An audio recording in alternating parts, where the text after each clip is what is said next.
So Zoe, you gave me two questions really to address. One, the evolution of China's role in international finance. And then second, what I think Westerners and particularly Americans get wrong about China. So I'm going to combine the first and second questions in my remarks, and I'll focus, as you requested, on my experience mostly as an observer of the rise of today's China and its evolution in finance and economics, domestically and internationally. After all, finance depends on the economy, and international presence depends on a country's domestic economic foundation. So one is the other, and so my focus is mostly economic here, because that's versus finance, because that's where the thrust of China's evolution during the time I'm focusing on occurs. I'd like to touch on a handful of dates between the mid-1990s, when Deng Xiaoping's opening up dictums were spurring broader reforms in the economy and in China's finance, and 2013, when that communique from the third plenum of the 18th Party Congress, we just had the 20th Party Congress, so this is the 18th Party Congress in 2013, when that communique came down that included the now infamous note declaring a decisive role for market forces in Chinese finance and the economy. This was the first communique under Xi Jinping's leadership. I'll also touch briefly on events in 2015, 2 years later, and the significance of the chaotic freefall in China's stock market that year. I'll take note here that the unraveling in the stock exchanges occurred in the same year that President Xi established the AIIB, the Asia Infrastructure Investment Bank, as China's homegrown answer to the US and Japan's dominated multilateral development banks, the World Bank and the Asian Development Bank. I choose these dates because they reflect for me what I think of as important milestones in finance and the evolution of China as a rising power, or after the fact as a frequent, and China's rising power. They also are events that I experienced immediately or shortly after the fact as a frequent visitor to China.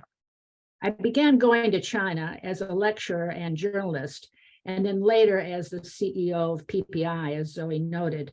It's a membership organization of very large, prominent pension and sovereign funds and asset managers whose interest in China and the region was growing in tandem, so in parallel with China's rise and the importance of the region as a growth center.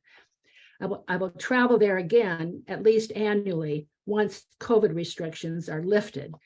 And I'll visit then as a lecturer, commentator, and international advisor, and as part of the International Finance Forum in Beijing and Guangzhou. My time in China really fits into two segments: China before now and China after the onset of COVID, which includes the period of this high-pitched rancor in the US-China relationship and Xi Jinping's ascendance to a third term. This separation distinguishes the China I know today from the China I came to know from 1998 forward to 2015. The earliest part of my experience then was China moving from an uncertain economic future onto what would clearly become its pathway to economic superpower status. I start with the period 1994 to 1998, roughly, when banking reforms were laying their groundwork as the linchpin to what Chinese leaders today describe as their socialist economy with Chinese characteristics. At that time, the individual who was in the spotlight was Zhu Rongji. This tough, blunt-spoken, and pragmatic former mayor of Shanghai was the leading figure behind China's economic policy throughout the 1990s until his retirement in 2003 as premier. He has not been a public figure really since then, although he was seen seated just a few people down from Xi Jinping on the dais at the recent 20th Party Congress. In July 1990, on a tour to the US to convince the Clinton administration at the time, in office at the time, that China should be a member of the WTO, Zhu was interviewed by the Washington Post. Gorbachev was president of Russia, and making waves with his glasnost and perestroika, which would lead to the dissolution of the Soviet Empire and the end of Gorbachev's presidency a year later. Zhu Rongji told his reviewers at the time, "I am not China's Gorbachev. I am China's Zhu Rongji." This was significant. The West was looking to Zhu Rongji, was looking to China for indications of change that would take China on a path, making it closer to the US in economic orientation. But Zhu was clearly putting his stake in the ground. "I am not China's Gorbachev. I am China's Zhu Rongji." In that same article, written after Zhu visited the United States, Bob Hormats, a friend and who happens to chair the RAND board that I sit on, was quoted in the Washington Post as saying, and Bob then at the time was a leading executive at Goldman Sachs. He was quoted as describing Zhu as someone who will, quote, "go down in history as one of the great economic figures of the 20th century." That's high praise. He compared him to Ludwig Erhard, the mastermind of the German World War II economic miracle.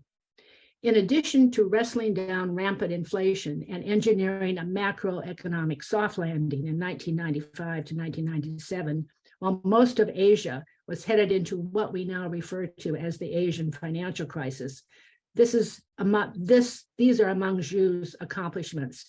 He reorganized China's banking system, created a functional central bank, and initiated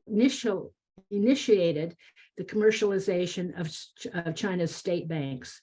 He put China's financing on a healthy foundation with his tax reform of 1994. He presided over the controversial 40%, almost one half, reduction in the workforce of China's SOEs and ejected the military from the economy. He succeeded also in shepherding China into the WTO. No small feat in 2002 when China finally was able to join the WTO. This marked then the beginnings of what would become China's superpower footprint on the global trading stage. It also reflected China's winning over the West as a country that wanted to be part of and benefit from the rule of international trade, only to witness later that as a key factor in misgivings about China's intentions as a global player in the 21st century. At that time, I was part of a small institute in San Francisco, the 1990 Institute, founded by the late Chinese-American C.B. Sung. C.B., a very short fella, but packed with energy, was an employee of what was then American Motors, now General Motors, and instrumental in introducing the Jeep to China and setting up the first manufacturing joint venture in 1984. And that's how business was done at the time, through joint ventures. We organized at the 1990, we organized a two-part seminar, one part in the US at the San Francisco Federal Reserve, and the other part in Shanghai at the Academy for Social Sciences. The seminar was on the controversies and the advantages of China's entry into the WTO. As an institute, we were very much in favor of China's accession, but the complex deal was not a slam dunk. On the one hand, China had been opening its economy to the world for now 2 decades, and the agreement was viewed as a natural next step. On the other hand, China's progress fell short in the thinking of security-oriented governments in the WTO, and then some in big business. In the end, an agreement was reached, and it was declared ultimately as ranking up there with President Nixon's decision to open state-to-state relations with China and President Jimmy Carter's extension of diplomatic relations. President Bill Clinton claimed it as a badge of America's successful trade and finance diplomacy. Move forward to a decade later, 2011 to 2015, and the beginning of China's 12th five-year plan. This plan emphasized China's need for rebalancing from a production, manufacturing-centric economy to a consumption-driven economy. No small feat, and this was a response to much of the advice that was coming from multiple directions to China, that it needed to change its platform, its economic platform, in order to keep pace with the economic growth that it needed to maintain, to meet its aspirations. Internally, the government's focus would also shift from the coastal provinces to the interior provinces in a shift named the Continental Approach. The intention was to raise all provincial boats on the tide. In a global context, China had miraculously, or so it seems, succeeded in sidestepping the global financial crisis of 2008, in part by pumping in $600 billion in fiscal stimulus into its economy, mostly into state-backed institutions. But it also was a major player contributing to America's bailout. At the time, the bailout revealed the ignorance of many Americans about the financial food chain, the Wall Street Journal wrote in December 2008. But the credit crisis made it impossible to maintain the naivete. The average person's borrowed money comes from banks. Those banks borrow from Wall Street investment banks, and Wall Street investment banks borrow from the government, and the government borrows from China, Japan, and the Middle East. At the time, Gao Shicheng was the head of China Investment Corp, or CIC, China's sovereign wealth fund that was started in 2007. Gao oversaw for CIC what was then a $200 billion stake of China's $2 trillion in holdings in the US. And this included stakes in Blackstone Group and Morgan Stanley. A visit with Gao was typical on my many visits to Beijing as CEO of PPI at the time. Laughing with his characteristic broad smile and yet cutting to the quick, Gao underscored the irony of a socialist economy bailing out a capitalist economy. He then turned serious. It's okay as long as it's sustainable. But if it's not, why should we be doing this? Let's change the way of finance, less debt, lower rewards for financial wizardry, more attention to the real economy. It made sense at the time, and boy, it makes sense, at least to me today. Another emphasis of this 5-year plan, 2011 to 2015, paid witness to what was then a blossoming major social problem, worsening income inequality and the class divisions, once unthinkable in communist China. This boosted the profile and relevance of the National Council on Social Security, then under the leadership of Dai Shanglong, whom I met with many, many times. I think our picture still hangs in the hallways of the NSSF. The Social Security Fund, which manages the National Pension Fund on behalf of the central government, had joined PPI as a full-fledged dues-paying member. In the course of its participation in our roundtables and through multiple discussions with then member colleagues, the decision was made by the fund to increase its investment in private equity. It was an attempt to grow its assets to meet its increasing liabilities as China aged. Urban residents still then and still do pay in on an individual basis 8% of their salary. They do that for at least 15 years. And then they also receive benefits that are the result of their employers paying 20% of an employer's salary into the kitty, which is overseen by the Social Security Fund.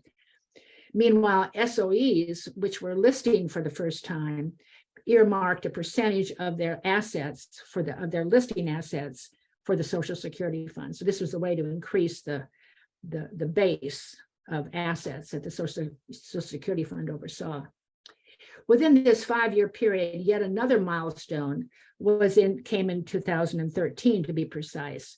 And this was the naming of Xi Jinping as successor to Hu Jintao, and before Hu, Jiang Zemin, each of whom served 2 5-year terms total. It was the year of the snake on the Chinese zodiac calendar. According to an article in The Atlantic in December 2013, in addition to Xi taking over as president, Xi adopted China Dream as the country's slogan and began tackling corruption with a directive as innocuous as his advice to CCP members to stick to 4 dishes and a soup. Little did they realize what was to come. It was also during this meeting in 2011, 2015, in the communique that came as a result. It was also during this meeting that Xi signaled to the world his formidable capacity to consolidate power behind the walls of Zhongnanhai. It was as a result of this third plenum then that the CCP would subsequently announce that it would loosen China's one-child policy and relax the administration of the hukou, the household registration system. As part of the final communique, it said that going forward, China would permit market forces to influence the economy. The communique had the ring of a breakthrough.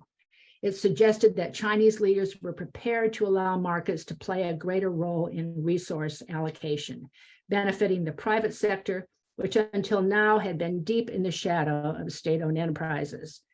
That was the thinking in December 2013, as I sat across the table from Dai Xianglong of the Social Security Fund and Jin Lichun, then head of China's International Investment Bank, CIIC, and now president of the Asia Infrastructure Investment Bank. Their excitement was palpable, and I mean that, palpable. Reforms would be real under this new President Xi, but that euphoria would later dissipate. It was 2015, and China's two stock exchanges in Shanghai and Shenzhen entered a free fall. A rapidly inflating bubble had driven share prices to dizzying heights, and then it burst. Over the prior 4 years, China's stocks had climbed even while the economy was cooling. The disparity between the price of A shares, which were purchased by investors inside China, and the price of H shares available to foreign investors was increasing dramatically. At the same time, small investors inside China were drawn in like moths to a flame by the casino-like profits. Cheerleader at the party was the China Communist Party, the CCP.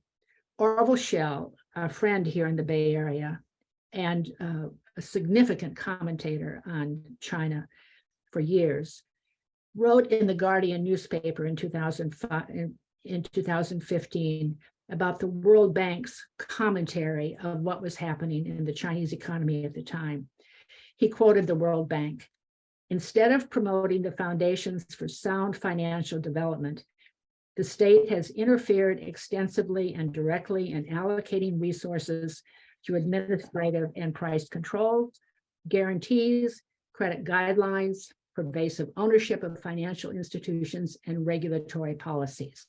The World Bank did not mince words, but almost immediately it was forced to redact the offending paragraphs.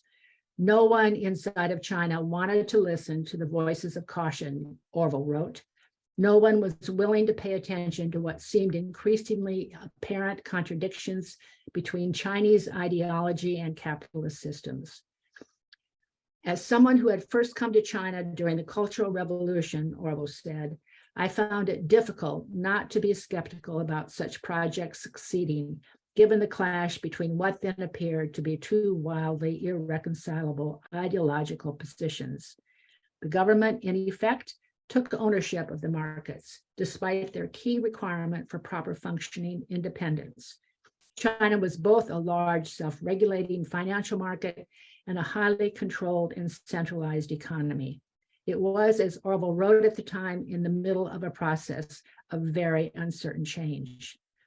Its once purely socialist command economy is now partially socialist and partially capitalist, Orville wrote. Its future remains unclear at the time.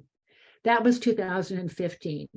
China was an economy that represented an uneasy fusion of communism and free market economics.